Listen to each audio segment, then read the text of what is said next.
Okay, so the last video we went over all these things: electron configuration, energy level, which means shells, and there's shells 1, 2, 3, 4, 5, 6, 7, where the electrons can be located. Then we went into subshells. S, every single shell starts with an S, maximum of 2 electrons in it. P, 6 electrons. D, 10 electrons. F, 14. S is the most stable. F is the least stable because it's the furthest out. Now, orbitals. Maximum of 2 electrons with opposite spin in each orbital. Okay? The s orbital is spherical, and the p orbitals are figure 8s. And then we don't have to worry about D and F. Rule of 8, electrons, super important. If you have 8 electrons in the outside shell, and the outside shell is called the valence shell, if you have 8 electrons in the outside shell, you can't have any more than that. So you have to jump to the next shell. Put a couple in there, and then if you still have more electrons to load in, you got to go back and backfill the shell that you jumped out of. Okay? Each shell, each energy level has a specific energy. And if the electron gains energy, but not enough to jump to the next shell, it'll stay in the same shell. Electrons don't want to jump out. They want to be stable, close to the nucleus. That's what we're going to be talking about today. Okay, so all this was review. The last thing we talked about was the valence shell. Now, what we're going to be talking about today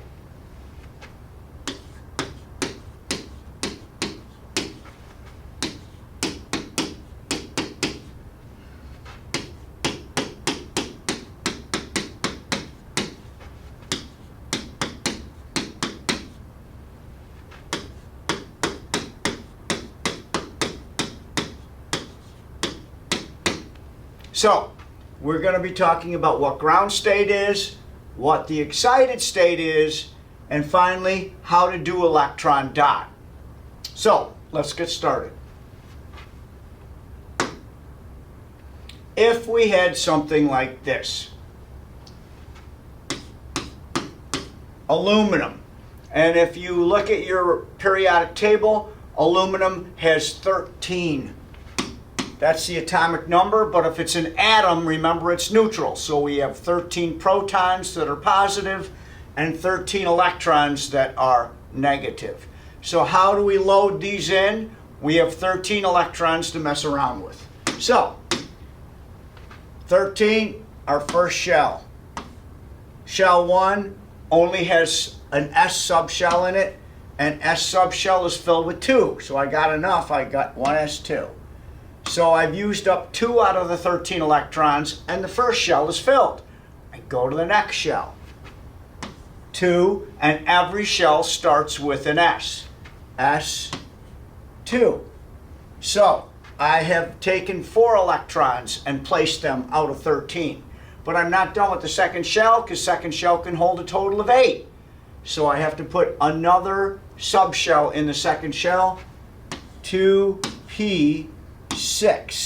So now, if you look, I have 2 and 2 and 6. I've used up 10 out of those 13 electrons. Well, I got to go to the next shell. And the next shell would be 3s2. Now, I've used up 10, 11, 12 of the 13. I only have 1 more electron to mess around with. So I put that in 3p1. Okay? So that is where the electrons load for an aluminum atom. And the good thing is, if they load like that, this is called the ground state. So the electrons load in the most stable orbitals, subshells, and energy levels possible. This is the ground state. So I'm going to go like this.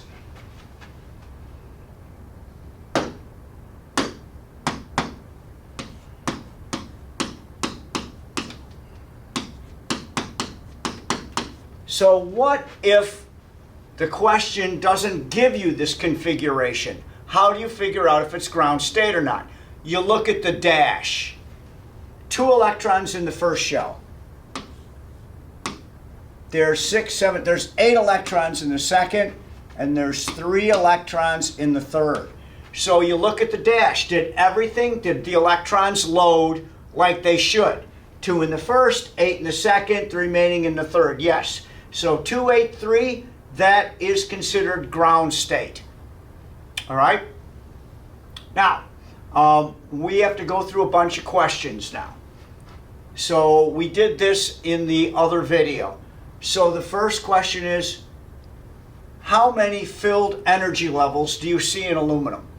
Filled energy levels? The first shell and the second shell are filled. So we have 2 filled energy levels in aluminum. How many filled subshells? Well, if the S has a 2 above it, it's filled. If the P has a 6 above it, it's filled. So we have 1, 2, 3, 4. We have 4 filled subshells. Now what about orbitals?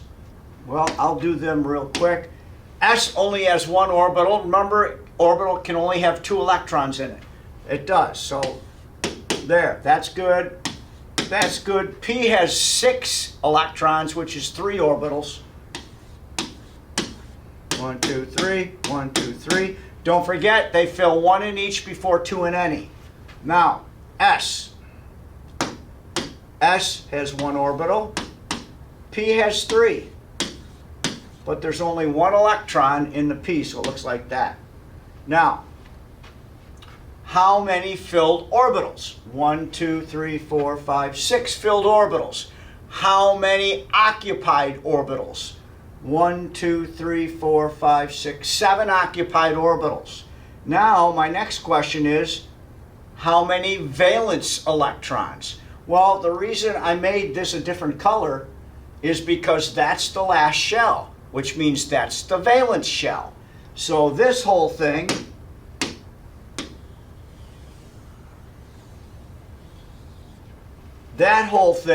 is considered the valence shell.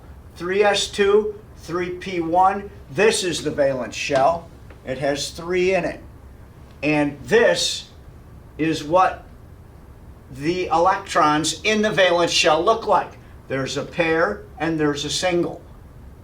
Okay? Now, so we've gone over energy levels, filled subshells, filled orbitals, what the valence shell looks like.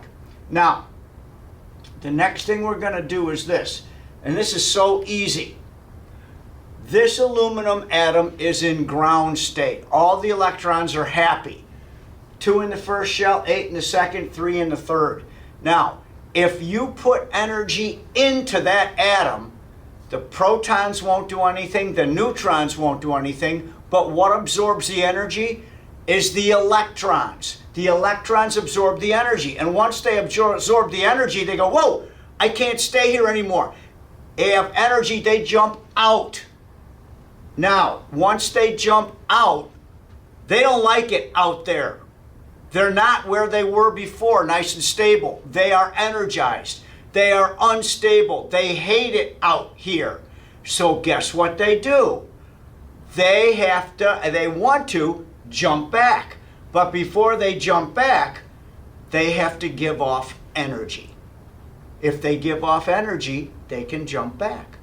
And the cool part is the energy is in the form of light energy. So in order for the electron to jump out and be excited, they have to absorb energy. Now they don't like it out there, they want to go back, they have to release energy to go back, and it's in the form of light. Okay, so how would I know 283?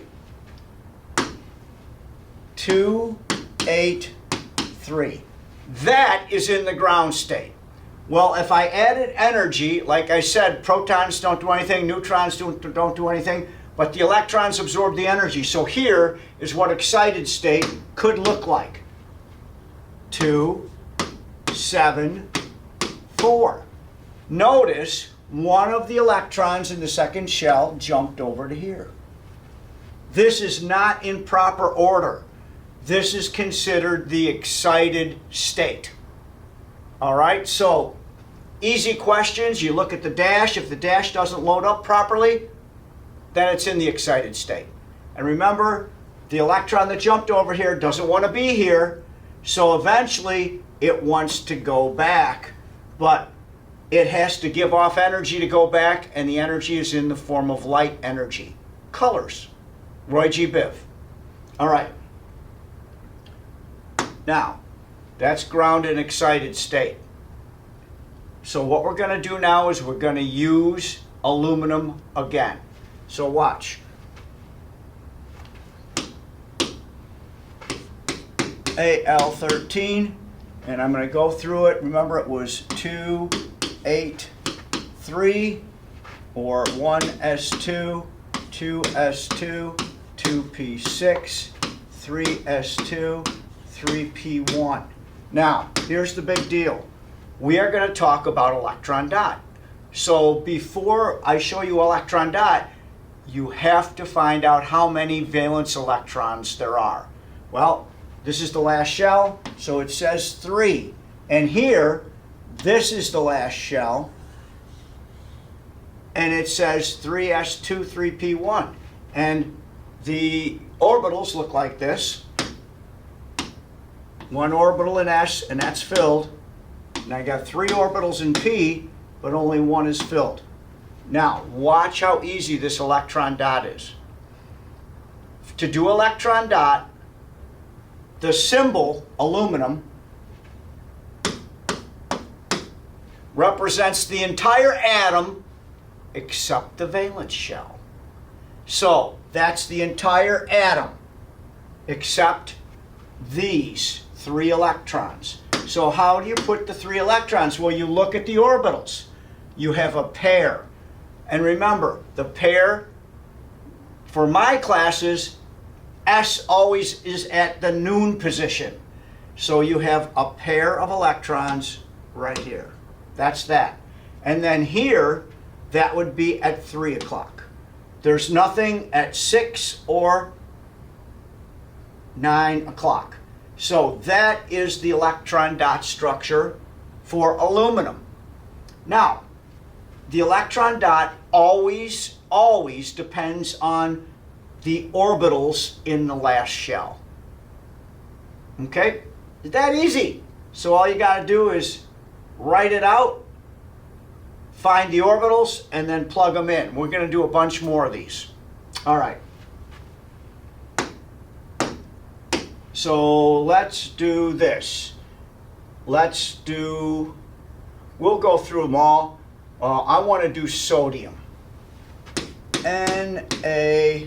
Na11. So you'll get real good at these. If there's 11 electrons, we go like this. 1s2, 2s2, 2p6. That's 10 right there. And then the valence shell would be 3s1. And so you go through all the orbitals and all that stuff. I'm not going to do that. I'm just going to look at the valence shell. So we got to also look at the dash 2, dash 8, dash 1. And so now we know there's only one valence electron. So that means there's only one dot. So here's what this would look like. It would be an orbital with one electron in it. So the electron dot for sodium, Na, would simply be this. Now the cool part about it is any element in group 1, the reason it's called group 1, because all the elements in group 1 contain one valence electron. So what that means is all the elements in group 1 have the same electron dot configuration. There's sodium and there's one dot. Yes, that's that simple. All right, so let's go to the next one. The next one is, let's go to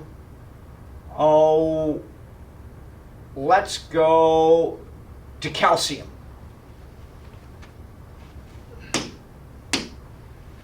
Ca20. Now that's a lot, 20 electrons. So here we go. 1s2, 2s2, 2p6, that's 10. 3s2, 3p6. So let's see how many electrons we got. 10, we have 18 electrons. Now, huge rule. The third shell is still not filled. Okay? And we have 2 electrons. You do not put them in the D. This is not 3D2. Rule, if you have 8 electrons in the outermost shell, that's all you can have. You got to jump to the next shell. So we jump to the next shell, and we put those 2 electrons we have left right here. 4s2. So now that's what it looks like. So now we used up all 20. What does the dash look like? The dash looks like this. 2 in the first shell, 8 in the second, 8 in the third, and 2 in the fourth. So, what's my valence shell? My valence shell is this. So there's 2 in the valence shell. So what would the electron dot look like? Well, there's only 1 orbital in S, and it's filled. So the electron dot for anything in group 2, Ca, anything in group 2 would be just 2 dots at noon. And that represents S2. So if you're in group 1, the reason you're in group 1 is you got 1 valence electron. If you're in group 2, the reason you're in group 2, you got 2 valence electrons. We did aluminum. Aluminum is in group 13. Any element in group 13 got 3 valence electrons. Now, let's do a crazy one, and that's carbon. So watch. Carbon, and if you look at carbon, it's got 6 electrons. Okay? So, we go 1s2, 2s2, that's 4. There's only 2 electrons left. 2p2. So that's what it looks like. The dash would look like this. 2-4. Now, watch. I'll put all orbitals. S filled. S filled. P, 3 orbitals. And don't forget, 1 in each before 2 in any. So you can't just fill up the first orbital. It goes 1 there and 1 there. Now, what is your valence shell? Valence shell is the outside shell, so that would be 4. And this would be it right here. So that's your valence shell. 4 electrons, and it looks like I have a pair and 2 singles. So this is what carbon should look like. Carbon should have a C with a pair and 2 singles, just like that. That's what it says. But it's not. This is the only weird one you have to know and memorize. Carbon's electron dot is not that. Carbon's really weird because the pair of S's up there, the pair of S electrons, one of the S electrons jumps into the 9 o'clock position. So now what we have is the electron dot for carbon is this. C, 1 at 12 o'clock, 1 at 3, 1 at 6, and 1 at 9. That's the real electron dot for carbon, and that's the only weird one. Okay? Remember, carbon is in group 14, which means all the elements in group 14 have 4 electrons in the outside shell. Okay? All right, let's go to the next. And the next one, let's go to phosphorus, P15. All right, like I said, you guys got to get real good at this. So 15 electrons, 1s2, 2s2, 2p6, that's 10.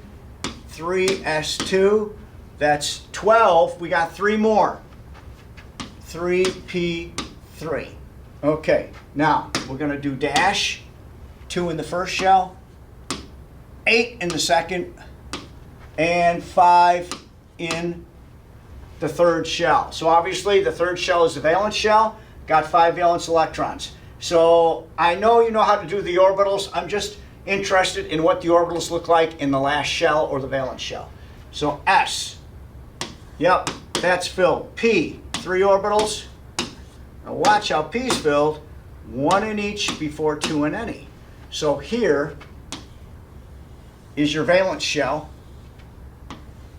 Valence shell contains 5 electrons, and I have a pair and 3 singles. So what would the electron dot of phosphorus look like?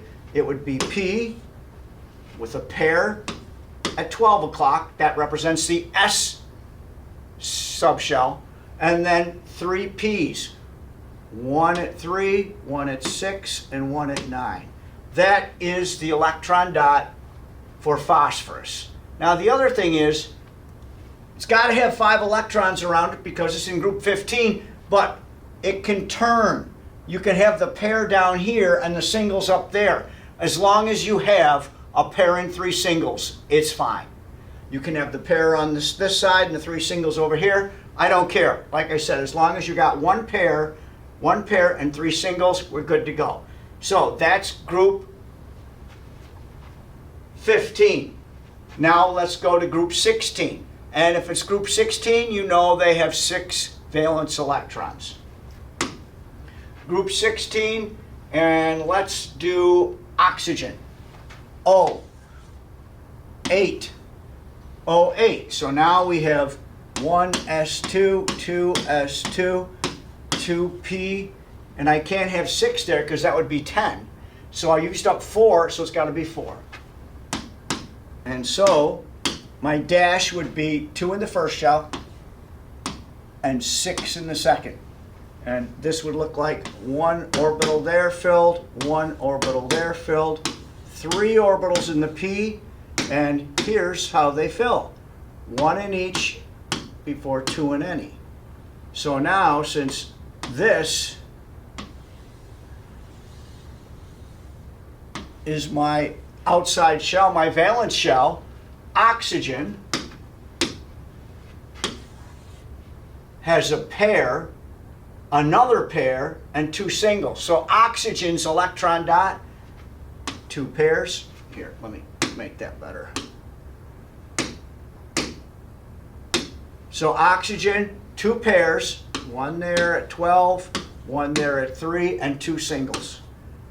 Just like that. That's oxygen. And once again, oxygen is in group 16, so that means it has 6. Any element in group 16 got 6 valence electrons. Any of them. So that's how that works.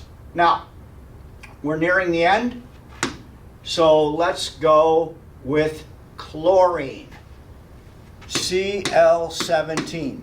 All right, Cl17, 1s2, 2s2, 2p6, 3s2, 3p. So let's see how many we've done. We've done 2, 2, 2, so that's 6 and 6. We've done 12. We have 5 left, so it's 3p5. So the dash, 2 in the first shell. We have 8 in the second shell. And we have 7 in the third shell. So our third shell is our valence shell. And it's right here. I don't care about the orbitals here. Let's do these orbitals. So we have S, that's filled, and we have 3 P's, and we have 5. 1, 2, 3, 4, 5. So this is our valence shell.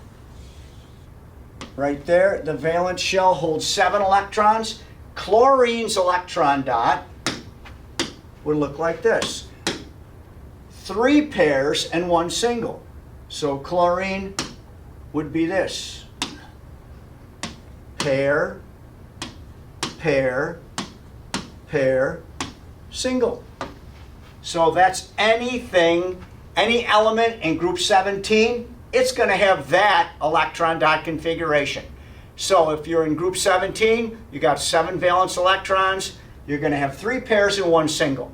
Finally, we're at the inert or noble or monatomic gases. And that's what every single element, electron-wise, wants to look like. So we will do neon. Neon has 10 electrons. 1s2, 2s2, 2p6. Voila, 10. So it is done. What does the dash look like? The dash is 2-8. So what does the valence shell look like? 1s filled, and I have 3 p orbitals, and guess what? They got 6 electrons. 1, 2, 3, 4, 5, 6. So this is my valence shell. It has 8 in it.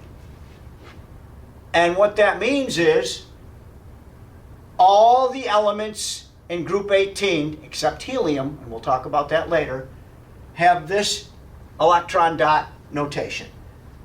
N, E. And then it has pair, pair, pair, pair. 2, 2, 2, 2. Every single element has that except helium. So we're in group 18. Group 18 means all of them have 8 electrons in the outside shell except for helium. So we've gone through all the groups we need. Group 1, 2, 13, 14, 15, 16, 17, and 18. That's how you do electron dot. It depends on your valence electrons, and you have to figure out the orbitals to figure that out. Now, I said group 18, all of the elements have 8 in the outside shell, or 8 valence electrons, except helium. Yeah, that's right. So look at He2. So helium has 2 electrons, 1s2. That's it. So that's the valence shell. So helium would look like this. And the big deal is, since the valence shell is right next to the nucleus in helium, nobody can rip those electrons up. Nobody. So helium is the most stable element on the whole periodic table because nobody can rip its electrons off because it's so close to the nucleus. So helium is the only element in group 18 that doesn't have 8 valence electrons. It has 2. All right? So let's do a hard one now. We're going to do bromine. Br35. It has 35 electrons. Okay, so here we go. 1s2, 2s2, 2p6. That's the first 2 shells filled.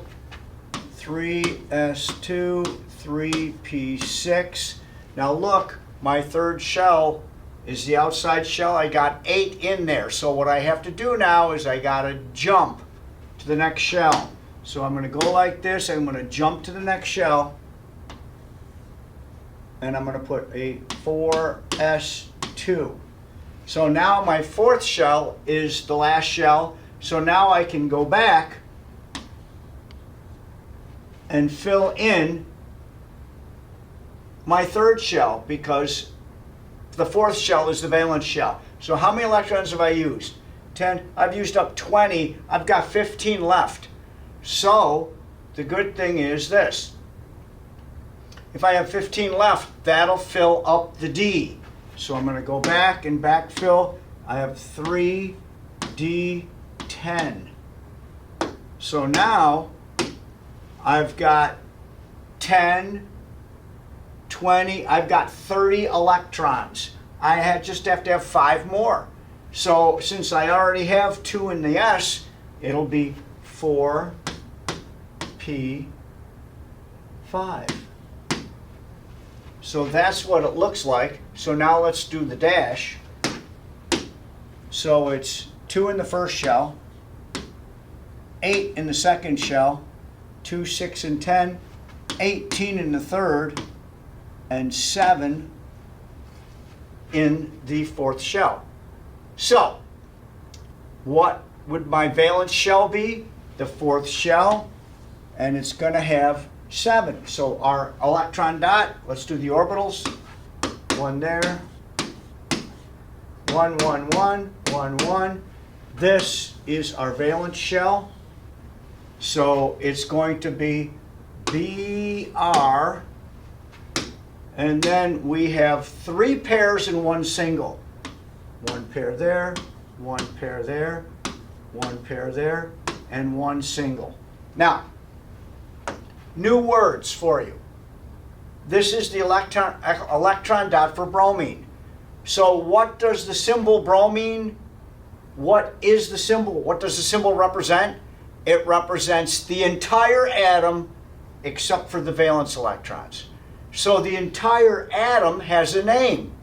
The entire atom except for the valence electrons is called the kernel. So right here we have the kernel. That's everything but the valence electrons plus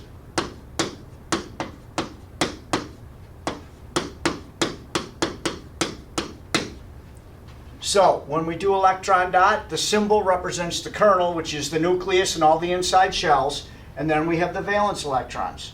So that is what that represents. The kernel and the valence electrons would be the electron dot.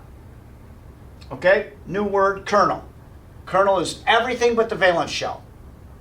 All right.